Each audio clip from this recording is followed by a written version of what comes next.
Rent in Advance Limit, and Other Key Amendments in Renters' Rights Bill, by Paul Buck.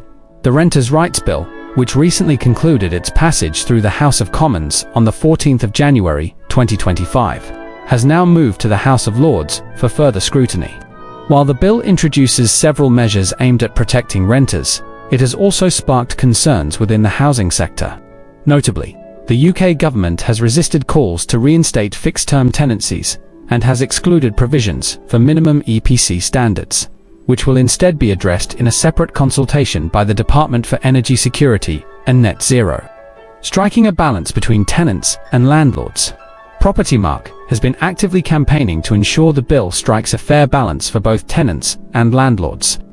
While the intent to protect renters is commendable, overly restrictive regulations risk reducing the supply of rental properties.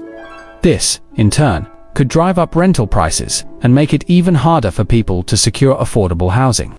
The goal, therefore, should be to create a framework that safeguards renters, while encouraging landlords to remain in the market. Key amendments now included in the bill. Limiting rent in advance. One of the most significant amendments involves limiting the amount of rent tenants can pay in advance. While this aims to protect renters from financial exploitation, it could inadvertently reduce housing options for vulnerable groups. For instance, pensioners, those on low incomes, self-employed individuals, and international students often struggle to pass referencing and affordability checks. Paying a larger sum up front can provide these tenants with an alternative way to demonstrate their ability to maintain a tenancy, thereby giving landlords confidence in renting to them. Housing Minister Matthew Pennycook has clarified that landlords will still be permitted to request 1 month's rent in advance, alongside a security deposit of up to 5 or 6 weeks' rent. He also emphasized the role of referencing checks, affordability assessments, and guarantors in ensuring landlords' confidence. Eviction grounds for student tenancies. The bill's current provisions pose challenges for student landlords. Ground for A, which allows landlords to regain possession of a property for student tenancies, is only applicable if the tenancy is signed less than 6 months before its start date. However, many student agreements are signed up to a year in advance to align with academic calendars.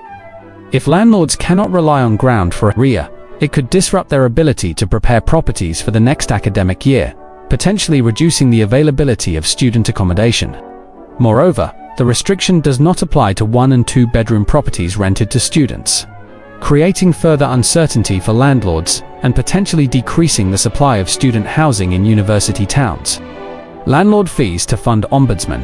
Another amendment establishes that fees paid by landlords will fund the private rented sector Ombudsman.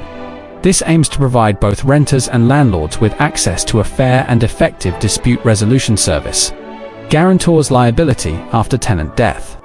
The bill now includes a provision to protect guarantors from financial liability after the death of a tenant.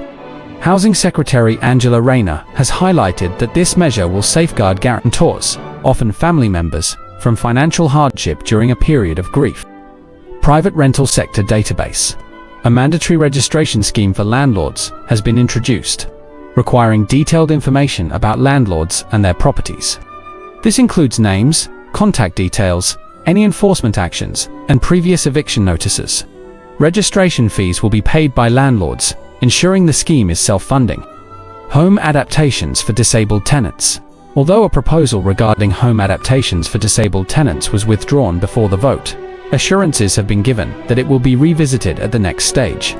This amendment seeks to allow disabled tenants to appeal if landlords refuse adaptations recommended by a local authority home assessment, provided the changes are deemed reasonable adjustments under the Equalities Act, 2010.